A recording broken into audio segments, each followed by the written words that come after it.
الحمد لله نحمده ونستعينه ونستغفره ونؤمن به ونتوكل عليه ونعوذ بالله من شرور أنفسنا ومن سيئات أعمالنا من يهده الله فلا مضل له ومن يضلله فلا هادي له ونشهد أن لا إله إلا الله وحده لا شريك له ونشهد أن سيدنا ونبينا وشفيعنا وحبيبنا وسندنا ومولانا محمدا عبده ورسوله صلى الله تبارك وتعالى عليه وعلى آله وأصحابه وبارك وسلم تسليما كثيرا كثيرا أما بعد وبالإسناد المتصل منا إلى الإمام البخاري رحمه الله تعالى ورضي عنه ونفعنا بعلومه قال باب فضل من استبرأ لدينه.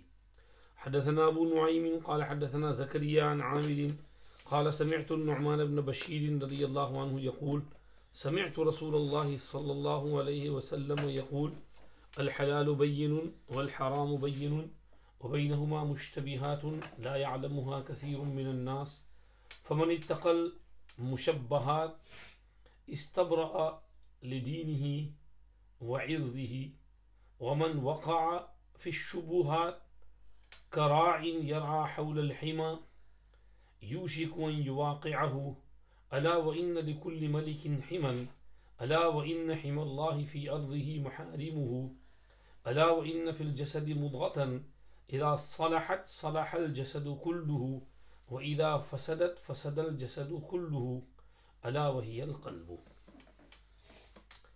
This chapter is regards to someone who exercises prudence in his religion, who remains extra cautious, careful with regards to matters of deen.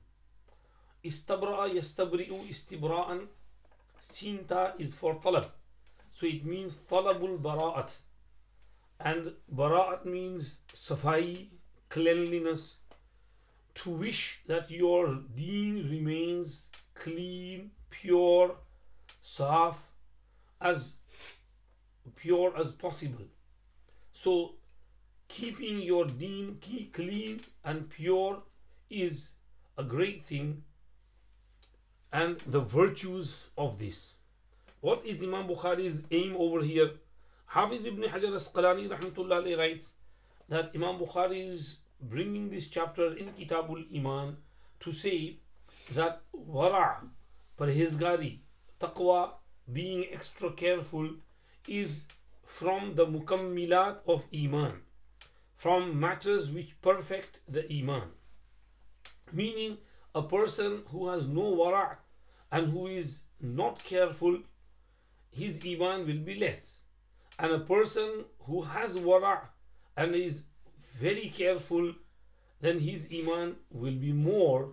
So Iman increases and decreases according to the level of cleanliness and purity and protection a person has within his deen.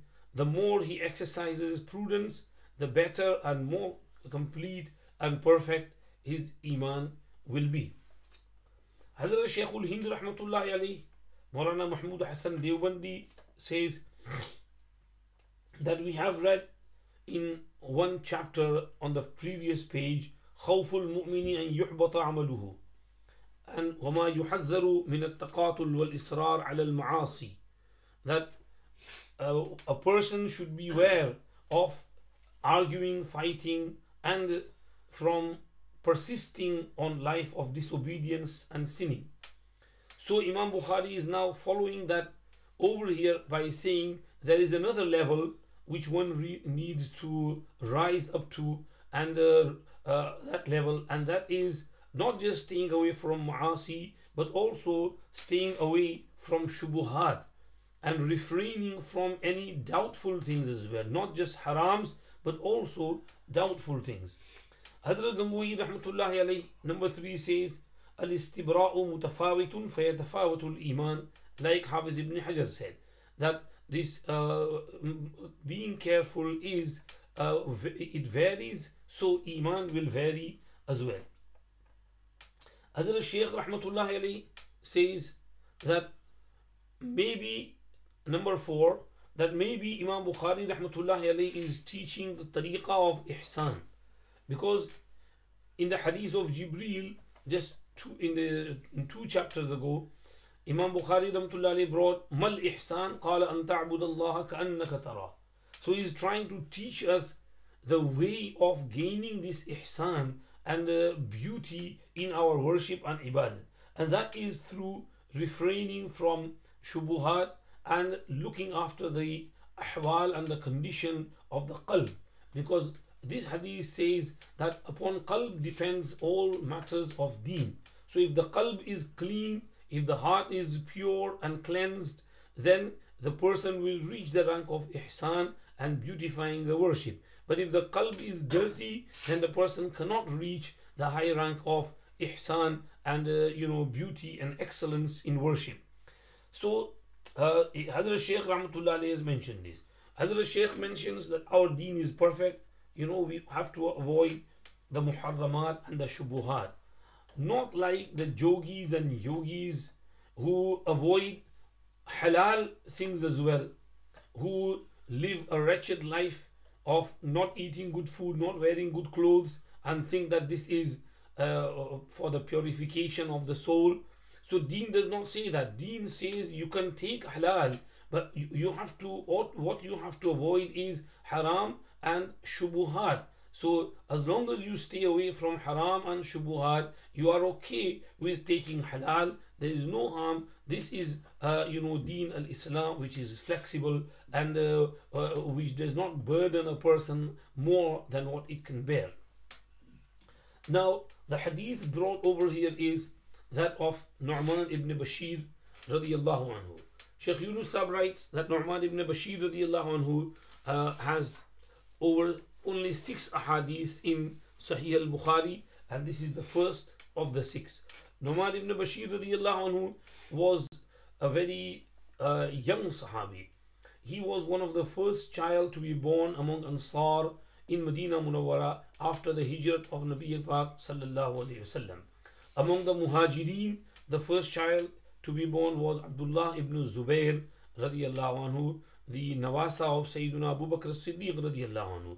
And that was in Muhajirin and Ansar, Nu'man ibn Bashir. So his Sahabiyyat is proven, and he was at an age where he can narrate directly from Rasulullah sallallahu alaihi wasallam. At least he was 10 when Rasulullah sallallahu alaihi wasallam passed, and that is an age where a child can remember events and sayings. So he must have heard this direct from Rasulullah sallallahu alaihi wasallam. This hadith is one of those upon which Imam Abu Dawud and Imam Abu Hanifa rahmatullah alayhi have said that the basis and bunyad, foundation of hadith, are on 5 hadiths. One of them is al-halal bayyin wal-haram bayyin. Now the meaning of hadith: halal is clear and haram is clear. However, between them are doubtful matters which some people do not know, many people do not know. Therefore, whosoever shows caution with regards to what is doubtful will exercise prudence in respect of his deen and in respect of his honor and izzat. And whosoever gets involved into the doubtful things is like a herdsman who grazes his animals near a private preserve, hima. He is bound to enter it. Remember, every king has a private preserve, and the private preserve of Allah on his earth are the things that he has made forbidden. Remember, there is a piece of flesh in the body, if the nature of which is such that if it is sound, then the whole body is sound, and if it is corrupt, then the whole body is corrupt. Remember, that is the heart. Al-halalu bayyin wal-haramu bayyin, meaning halal has been explained by Quran and Hadith, just as haram has been explained by Quran Hadith as well. On the halal side, we see that vegetables, fruits, and halal meat of halal animals, chicken and mutton, etc., is halal. Clothing's halal, cotton is halal to wear, and similar things. On the haram side, you know what is haram, like you know with regards to meat, pork, etc., is haram. Drinking wine, alcohol is haram. Also, with regards to wearing silk for men is haram. Also, with regards to dealing interest money, gambling, and haram money is haram. And this has been explained by Quran and Hadith, and then it's been expounded by the Aimma, Mujtahideen, Fuqaha, and Ulama, Sulaha. So everything is clear. We need to study that and learn it. Now, between them are some doubtful matters which many people don't know. Meaning, sometimes some things fall into doubt for some people, many people. Some know it, but many don't. Those who know it are the ulama, the muftiyan kiram. A mufti knows whether this juice is halal or not, whether this chocolate, biscuit, cream, crisp is halal or not. A person who has inquired and studied the deen and ingredients, and they have published books with regards to halal and haram, they know, because they have discussed it, debated it, and inquired about it, investigated the matters. Many people don't know. So sometimes they fall into doubt whether this is halal or not. This is called shubha, mushtabah cheese. And some ingredient in some chocolate, some biscuit, or some matter with regards to income, whether this income is halal for me or not, can I take this or not, or some business, can I do this business or not, can I work in the bank or not, can I work in this company who are dealing with mortgage, etc., or not, or some things which sometimes put a person into doubt. Now, when a person has doubt regarding something, then how should he behave? He will behave in one of two manners. Either he will refrain from that doubtful thing, that by this is shak shubha, doubtful, I'd rather stay away from it. I'm not going to die if I don't eat it. I'm not going to die if I don't take it. I'm not going to be such that if I leave this, I won't get another job. No, I will find another job, another livelihood, another source of income. So whenever there is some doubt in your mind and you leave that because of the shubha and the nature of the doubt in there, then this will keep your deen mahfuz and protected. And it will also keep your izzat and honor protected as well. Meaning people will honor you. People will say, this lady is very parhezgar, and this man is very muttaqi and pious, and he has got wara in him. Now wara is something above taqwa. Taqwa is refraining from haram, and wara is refraining from many halal due to fear of falling into haram. So people will say he has wara in him and very big parhezgar person. So your honor will be protected.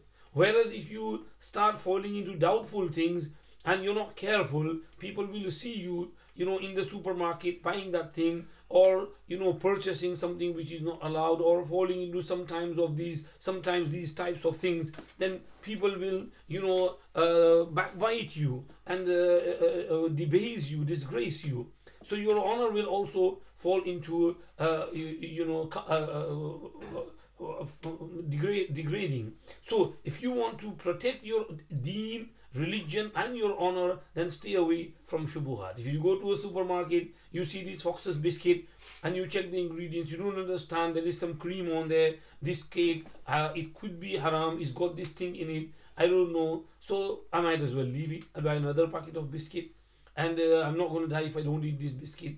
or if something does come home and you feel someone tells you, your husband or your family member, that this thing has got this, maybe it could be haram, then you say, okay, let's give it to some guriya on your neighbor, and they eat it, to give him, he'll get happy with that chocolate or biscuit, no problem. But you should stay away from it. Then one thing to understand over here, there is shak shubha and there is wahm. Shak shubha is something based on a real, concrete proof that there could be doubt in here. Now, wahm is when there is no reason to doubt and you keep doubting. Then you will say, bhai, this is only wahm. Let go of your wahm, and which has no basis for it. So we should not fall into wahm. Wahm is no good. Sharia doesn't like wahmila person. So don't be a wahmila person. Be muttaqi, parhezgar, that you avoid haram, and if there is real genuine doubt in something, you avoid it. Then the Prophet ﷺ mentioned an example, kara'in yar'a hawla al-hima, as a shepherd who takes his goat and sheep to graze around a fence, a private preserve.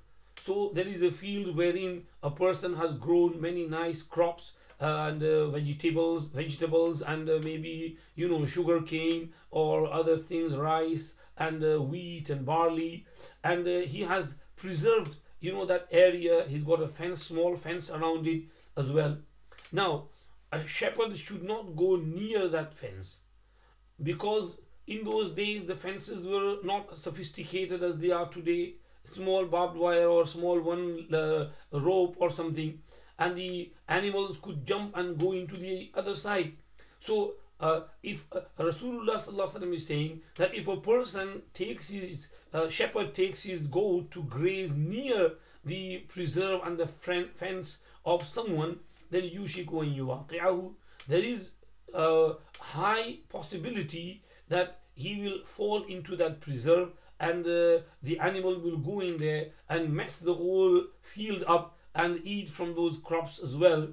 So which is not allowed for him to do that. So what he should do is he should stay far away from the fence. He should stay near the mountain, and where there is enough grass and they can go on the highlands and the hill and graze over there.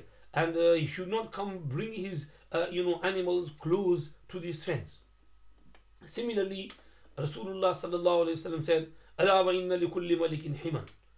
Suno, every king has a private preserve, meaning every ruler, every country have their borders, and they have within their country rules, regulations, laws, and we have to abide by those laws, a law of the land, and we have to stay within those boundaries. We can't cross those limits. Even a small thing as driving has its boundaries. You can't go through red light, you can't go in one way, you can't go through no entry, and you can't drive on the footpath, and you can't drive on the grass. So everything has its limits.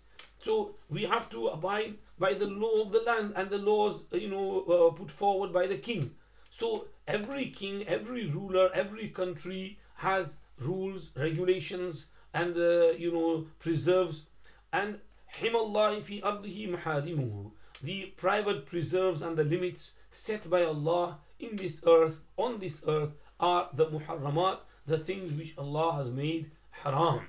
Zina, chori, sharab, drugs, and these types of things, pork, and these things Allah has made haram. So a person should not go near these haram things, and especially haram income, haram clothes, haram viewing, haram eyes, gazing, staring, and you just think of those haram things which Allah has made haram, which are sinful. So stay away from those things. Stay away from zina, and stay away from those things which can lead to zina as well, like staring at someone, making friendship, chatting, and meeting secretly at some points. So these things are shak shubha wali cheezein. People will doubt your integrity if you do these types of things. So stay away from the haram act, which is zina as well, and from those things which can throw you into doubt, and people can be suspicious about you as well. Rasulullah sallallahu alaihi wasallam has said in one hadith, ittaqu mawadi'at tuham, stay away from the places of tuhmat and accusation, that if you go to this place you might get accused of something. Stay away from that thing as well. We give example to the students, like don't go inside a pub to buy a can of Coke or a drink or anything, because people won't know that you've gone there to buy a bottle of water or a drink. They will think you are going there to drink alcohol. So stay away from places of tuhmat. Then the Prophet ﷺ said, surely within the heart there is a piece of flesh. If that is sound, the whole body is sound. If that is corrupt, then the whole body is corrupt, and that is the heart. Now this is in both ways. If you look at it, jismani and ruhani, physically and spiritually. The heart, if the heart gets bad because of smoking, like say for example, the heart is blackened through the effects of the smoking, and there is risk of heart attack, or eating wrong stuff, high cholesterol, and then heart problems. Then the whole body, if the heart stops pumping blood, or the blood goes out of the heart, which is bad, then the whole body will get pain, and the whole body will be bad as well.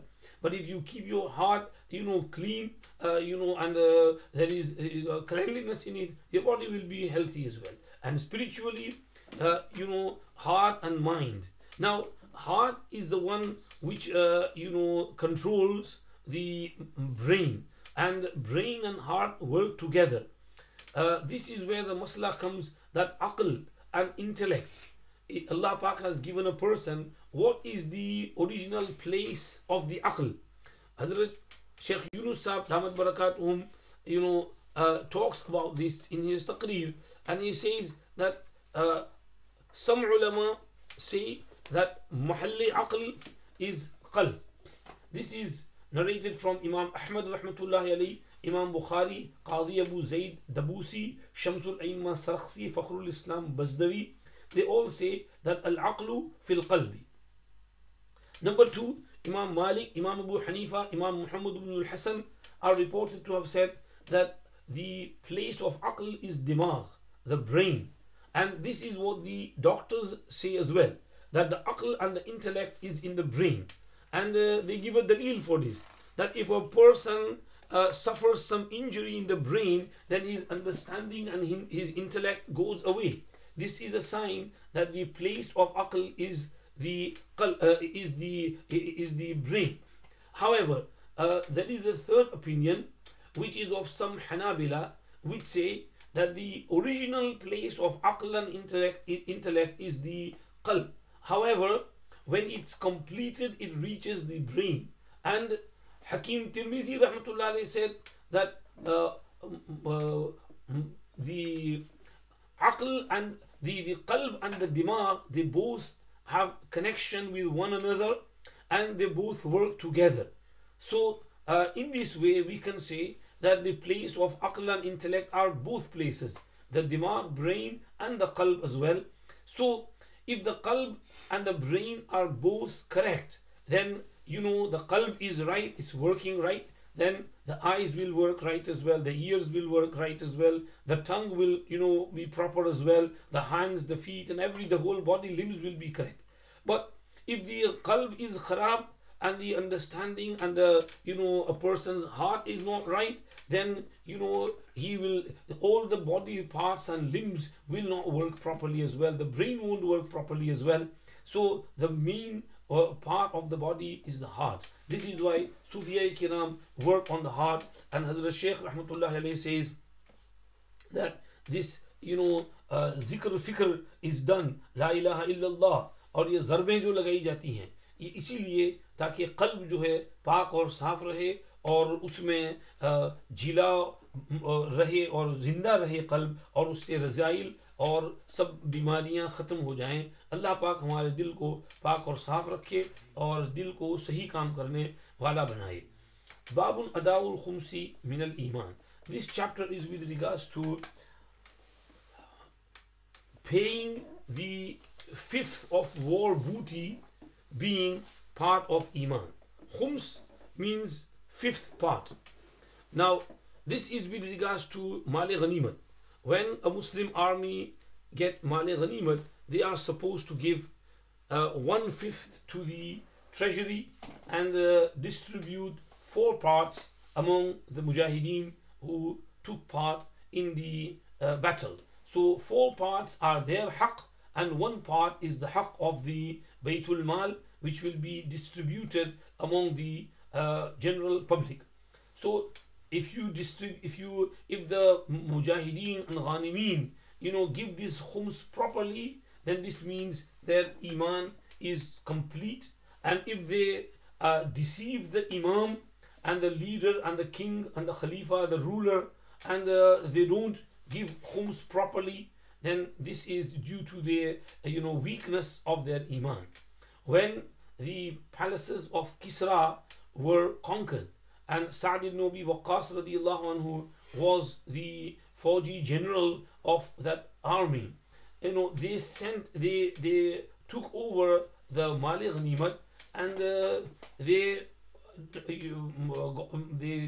got 1/5 of it, separated 1/5 of it, and sent it in a huge caravan to Medina Munawwara.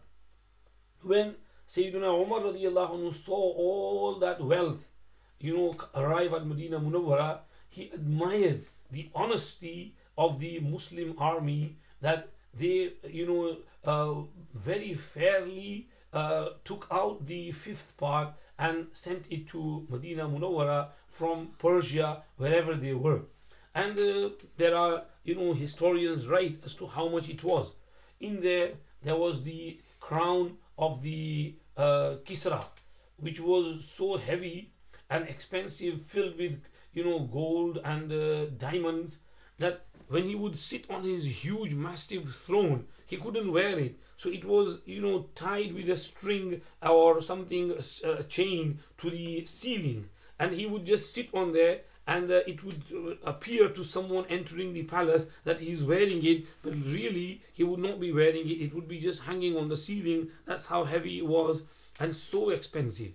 And the rug which was spread out in front of his throne, it was very expensive, made from gold and silver and rubies and red rubies and pearls and emeralds. When he was brought to Medina Munawwara, Hazrat Umar radiallahu anhu said, where are we going to put this? So he said, bring some scissors, and he made pieces of it, and one piece fell into the hands of one Sahabi. It was given to one Sahabi, and he says, I sold that one piece for 80,000 dirhams. So this is paying the 1/5 of Mali Ghanimat to Baytul Mal. It is also part of Iman, and this Imam Bukhari studies. Now the hadith over here is of Wafd Abdul Qais, and I believe you have read this hadith elsewhere in Tirmidhi with Maulana Safwan about Muzaffat and Naqir and Dubba and Hantam. So we will go over it quickly.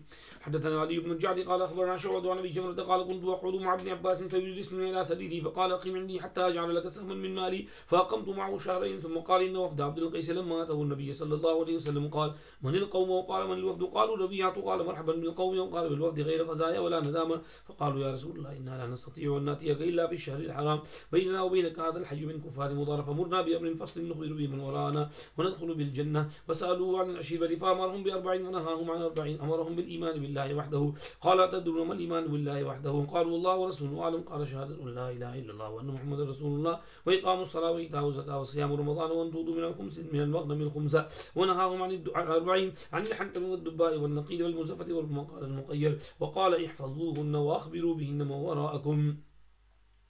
Abu Jamrah Nasr ibn Imran al-Dubai says, I used to sit with Ibn Abbas. He would make me sit on his couch, on his bed.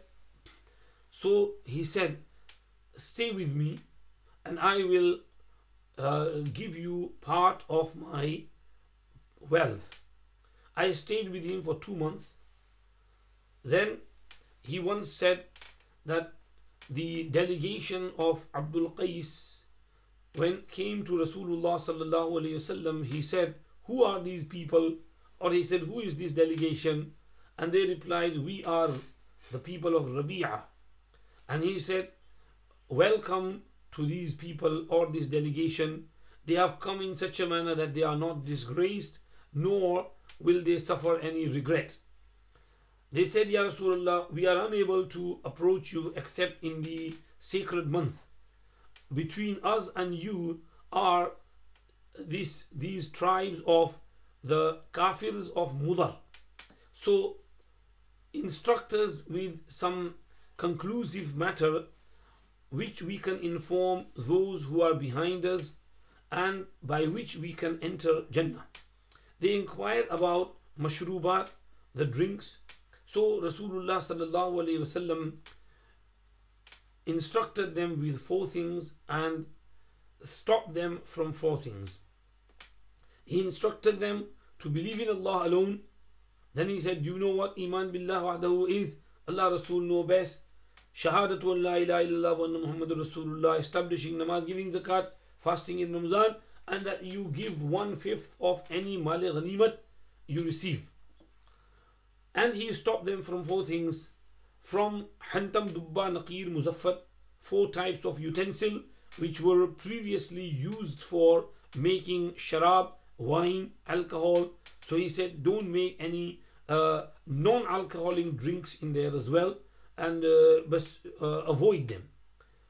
Sawal muqayyar sometimes. And he said, ihfazuhunna, memorize these, remember these, and wa'akhbiru bihinna warakum, inform these to those who are behind you. Abu Jamrah says, I used to sit with Ibn Abbas and he used to make me sit with him on his bed.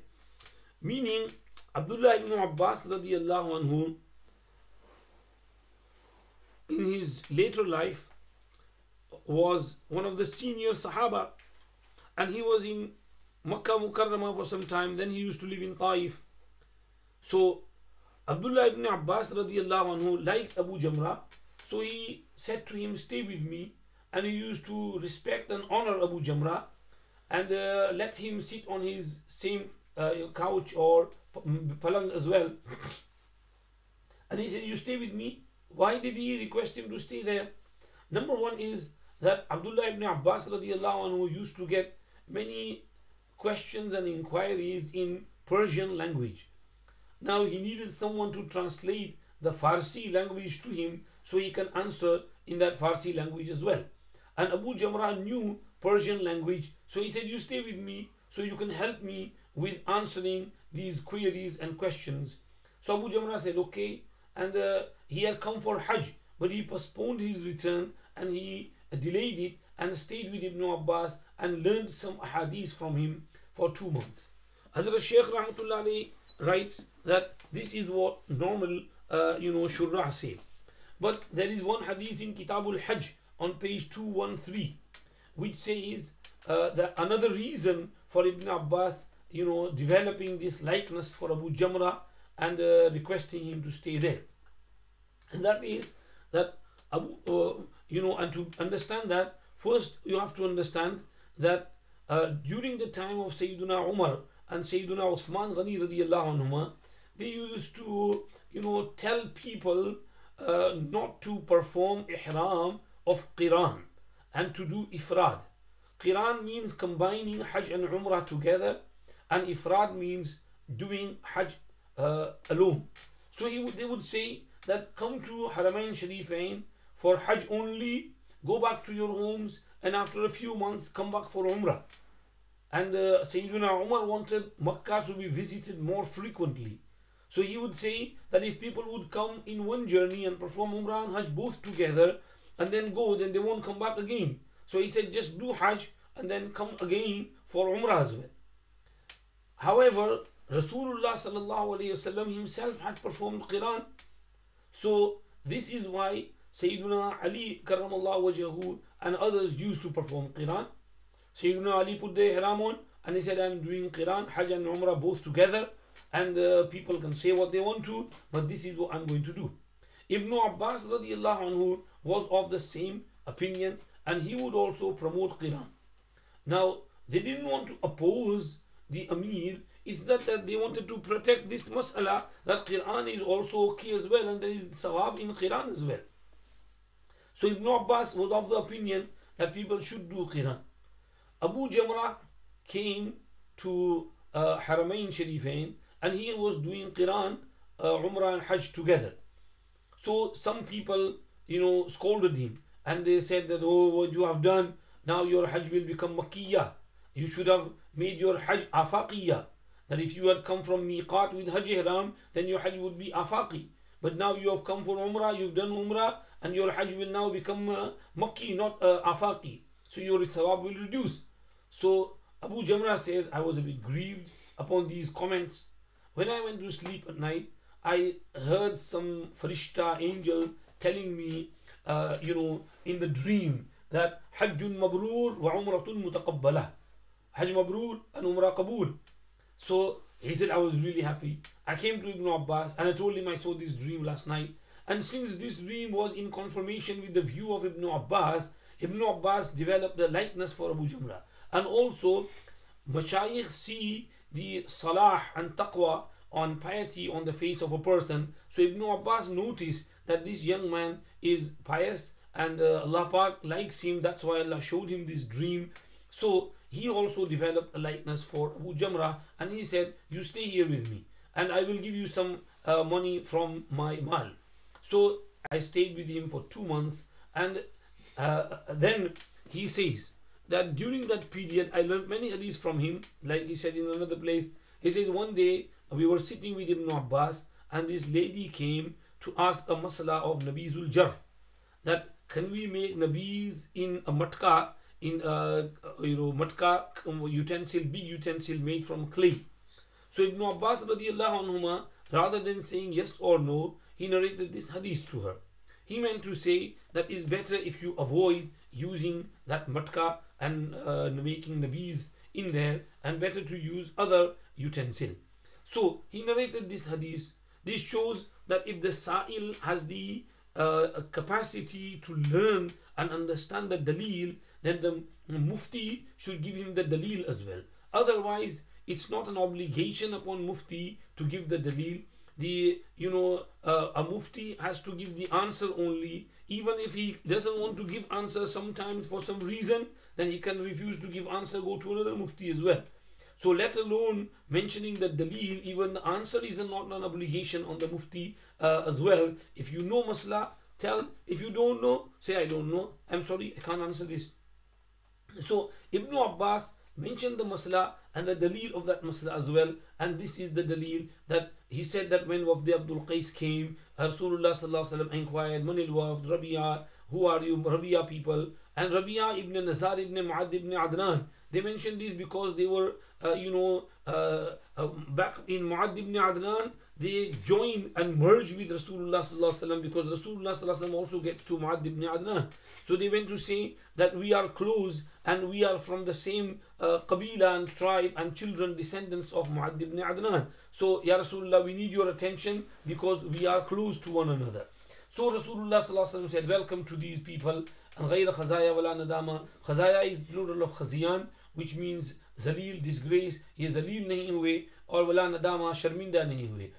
Why not zalil and why not sharminda? Because there were other people who were brought in chains, captivity, in war battle, and then they embraced later on. So this was a form of humiliation who entered Islam after that. And wala nadama, regret. There were others who were regretful that why did they not embrace Islam earlier, like Abu Sufyan ibn Harb.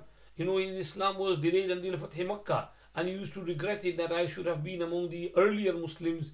So Rasulullah sallallahu alaihi wasallam said these people were not humiliated, and nor did they suffer any regret or disgrace. So nice people, they came themselves without any force and without any without any battle or war, and they accepted and embraced Islam. These people used to live in the area of Hajar, which is on the northeastern side of Medina Munawwara. So they had to travel through a great distance, and they said that we cannot come to you except in Shahr Haram. When did they arrive? Some say in the year 10, others say in the year 9. Sheikh Yunus Sahib has debated on this, and then he said that Ibn Manda and others have narrated that they came. Hafiz Ibn Hajar Asqalani has said that they came twice, once in the year 5 after Hijrah and then in the year 9 after Hijrah. And the dalil is that when they came for the second time, Rasulullah sallallahu alaihi wasallam asked them that, you have changed. Why do I see this change in you? Meaning your appearance, you have, people say, Buddha ho gaye ho, you become old. So what has changed your appearance? This means that they had come before as well. And that was in the year 5. And that was the time when Makkah Mukarramah was still under the rule of Quraysh. In the year 9, it had fell to the Muslims and it was conquered in the year 8. So, because they say over here, we can't come to you except in Shahrul Haram. Shahrul Haram over here means Rajab. Because in Rajab, there would be, that was a month in which was of international recognition, and people would all, stay at peace and ease and no war in this month. So we can only come to you in this month, because in other months, these people of Kuffar, they loot and they, Dakus, they attack us and they don't let us come here. So we have come here quickly and we will be going back before this month ends. So please give us some nice instructions. بِأَمْرٍ فَصْلٍ فَاصِلٍ بَيْنَ الْحَقِّ وَالْبَاطِلِ. And Rasulullah told them these umur which are mentioned, which you have read. Now he said, I'll give you 4, and then he mentioned 5. These many answers. The simple answer is Rasulullah sallallahu alaihi wasallam intended to instruct with 4 things, but he added another thing, and tu'tu min al-maghnam al-khumsa. So adding, there is no ishkal, objection on there. If he had reduced it and only said 3, then we would have questioned that why did he break the promise. But he fulfilled the promise, but he added something extra, so there is no question about it. And he stopped them from these 4 things. باب ما جاء أن الأعمال بالنية والحسبة ولكل امرئ ما نوى فدخل فيه الإيمان والوضوء والصلاة والزكاة والحج والصوم والأحكام. قال الله تعالى قل كل يعمل على شاكلته على نيته نفقة الرجل على أهله يحتسبها صدقة مقارن النبي صلى الله عليه وسلم ولكن جهاد منية. This chapter is with regards to what has come to us, that a'mal are according to intention and sincere expectation of reward. Hisbah means sincere expectation of reward. And every person will get what he intends. So included in there is belief, wudu, salah, zakat, hajj, saum, and ahkam, ordinances. Allah subhanahu wa ta'ala says, each man acts according to his nature. يَعْمَلُ عَلَى شَاكِلَتِهِ, according to his tariqah and his way of life and his nature. عَلَى نِيَّتِهِ, Imam Bukhari does tafsir of shakilatihi as niyatihi, meaning according to his intention. A man's spending on his family for which he hopes to be rewarded by Allah is also a sadaqah. Rasulullah sallallahu alayhi wasallam said, there is no hijrah after the conquest of Makkah, but jihad and intention. So Imam Bukhari rahmatullahi alayhi is bringing this chapter just to explain and put emphasis on what he has said before as well. Maybe Allama Kirmani rahmatullahi alayhi says that there were some people who used to say that Iman is only with qawl, and if a person declares shahada, then that's enough. Like Karramiyyah, they used to say, when a person says ashhadu an la ilaha illallah wa ashhadu anna muhammadan abduhu wa rasuluhu, then this is enough for him to be a Muslim. So Imam Bukhari rahmatullahi says, no, only qawl bil lisan is not enough. The aqd bil qalb is also needed, because the intention and the niyyat of Iman is correct intention is in everything. Like in salat, zakat, if you pray Zohar namaz, you have to make intention, I am praying 4 rakat salah. You can't just say Allahu Akbar and start salah and you don't know which salah you're praying. So your namaz will not be counted. So niyyat is in everything. So in Iman as well, if you want to believe, then you have to believe with niyyat and the intention of believing as well. Otherwise your belief will not be correct. Sometimes some non-Muslims, say make fun of kalma. They say, well, Muslims say if you declare this, you read this, then you become Muslim. So the reporter on the camera, they say, I'm reading this, La ilaha illallah Muhammadu Rasulullah. Now I'm Muslim. You don't become Muslim like that. You need intention, in the heart. If there is nothing in the heart, then just by reciting the kalima, you don't become Muslim. This is what Imam Bukhari rahmatullah is trying to explain over here. وَلَكِنْ جِهَادٌ وَنِيَّةٌ. This will come where it will come. And then the hadith is of the first hadith is also repeated over here.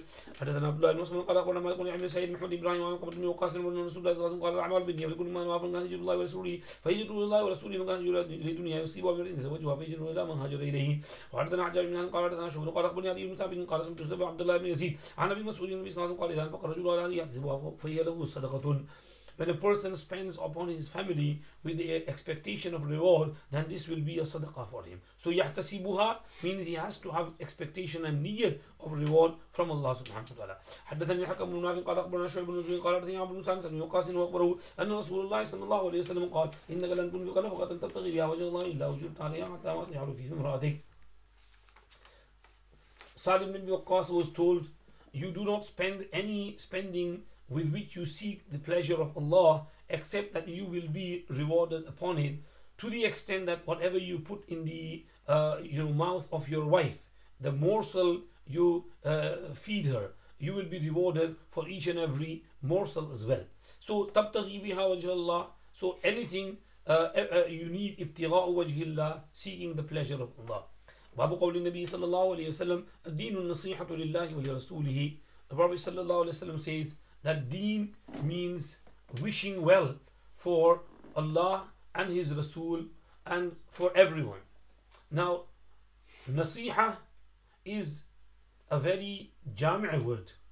So, Imam Bukhari rahmatullah is saying, same over here, that only words are not enough. With words, you need sincerity in the heart as well.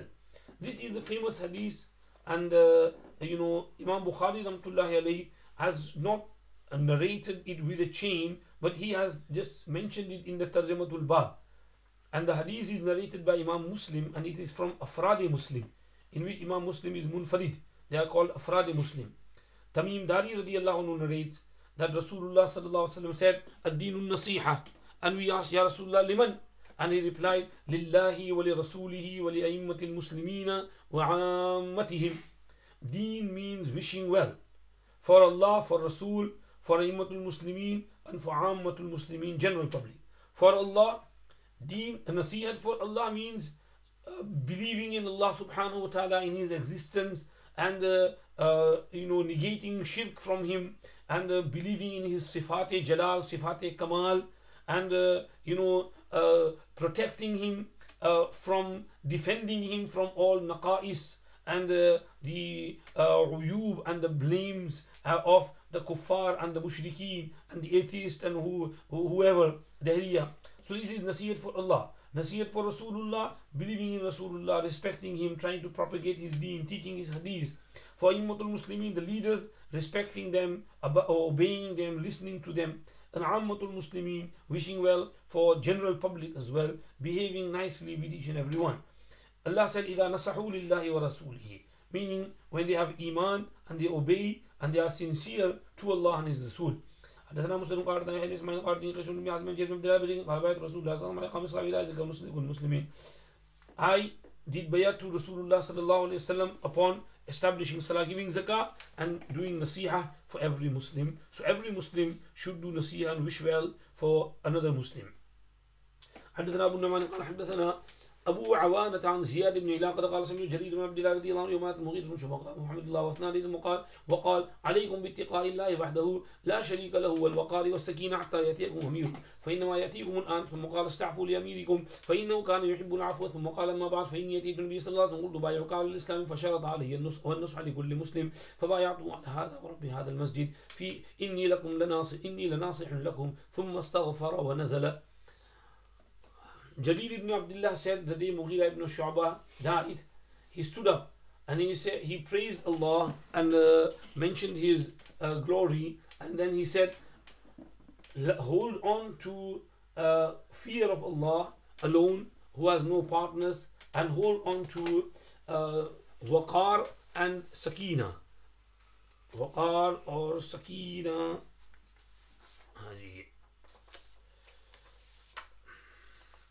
Demonstrate self-profession and tranquility. Waqar means tranquility, and sakina also means sukoon, peace, self-profession. So be calm, stay calm, remain calm until your Amir arrives, because he will arrive now. And then he said, seek pardon and forgiveness for your previous Amir, because he liked pardoning people. Then he said, Amma Ba'd, I came to the Prophet ﷺ and I said, I am giving you my pledge for Islam. And he put a condition upon me that you will wish well for every Muslim. I did bayat to him on this. And Rabbi Hadal Masjid, I am wishing you well. Then he sought forgiveness and came down from the mimbar. Mughira ibn Shu'bah radiyallahu anhu died in the year 50 after Hijrah in Kufa, in the Ta'un and plague which spread in the city. Now when an Amir dies, there is many times chaos within the city. So Mughira ibn Shu'bah radiyallahu anhu, in order to keep the matters calm, he called upon Jarir ibn Abdullah al-Bajali radiyallahu anhu, and he appointed him as a temporary Amir. And then he wrote to Muawiyah ibn Abi Sufyan radiyallahu anhu, who was the Khalifa and ruler of the time and who was in Dimashq, that I have been affected by this ta'un and I am going to die. I have appointed Jarir as my naib deputy at the moment, but then you can send whomsoever you want to. So when Mughira ibn Shu'bah died, and Jarir ibn Abdullah, the Rawi, who was appointed as a temporary successor, he stood up and after praising Allah, he gave this advice. And he had to keep things calm so that people don't cause any confusion or chaos upon the death of the Amir, which normally happens. Ista'fu li amirikum, seek pardon for him, because he used to love pardoning. Since he used to love pardoning others, so Allah will pardon him as well. Then he said, Amma Ba'd, and he mentioned this hadith which has been narrated before. And thumma astaghfara wa nazala, he did istighfar and came down. Istaghfara wa nazala, Hazrat Shaykh Rahmatullah Alayhi says that Hafiz ibn Hajar Rahmatullah Alayhi normally mentions Barati Ikhtitam, that Imam Bukhari, when bringing some book to a close, he indicates towards it with some word. And over here, istaghfara wa nazala, came down. So Imam Bukhari indicated that I am also coming down and finishing this kitab and moving on to another kitab of Kitabul Ilm. Hazrat Shaykh Rahmatullah Alayhi says that my understanding is that Imam Bukhari, along with indicating towards the kitab completing, he also indicates toward the completion and finishing off of a human being as well. That we should remember our death, because we are going to finish one day as well.